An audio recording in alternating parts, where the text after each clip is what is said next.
شما مفهوم آزادی زمان، شجاعت آنها و آرزوی مردم آزاد دنیا برای زندگی خوب و آرام را دوباره تعریف کردید. فعلا نمیخوام عوض کنم. ساکت. این لحظه شما به خیابان‌ها بروید، بر آینده خود تسلط بذار بیارید. این در دستان شما و ممکن است حکومت در حفاظت از حریم هوایی ایران شکست خورد. حکومت خب اینا الان چجوری میخواید نشون بدی شبکه‌ای که اونجا آرم شیرو می‌بینی بالا سر آرش این ببین شکست خورد. حکومت در حفاظت میتونی بزنی یک چیز آنتن صدا سیما نماهواره برخیزید. دو بزنم. آینده شما بزن دو به خیابان‌ها بروید، بعد حرکت کرده آره تونستم جمع کنم.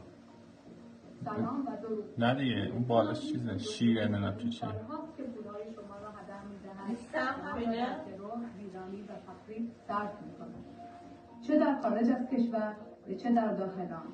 آنها میلیاردها دلار را صرف توسعه موشک‌ها و برنامه‌های تسلیحات هسته‌ای می‌کنند. اسرائیل حک کرده. به جای اینکه در زیرساخت‌های آموزش و پزشکی برای رفاه چیزو شما نداری سرمایه‌گذاری آنتن ایرانو چرا همچنین در نداری کسی پوشیده نیست که چند روز پیش این وضعیت شروع به تغییر کرد. افسران ارشد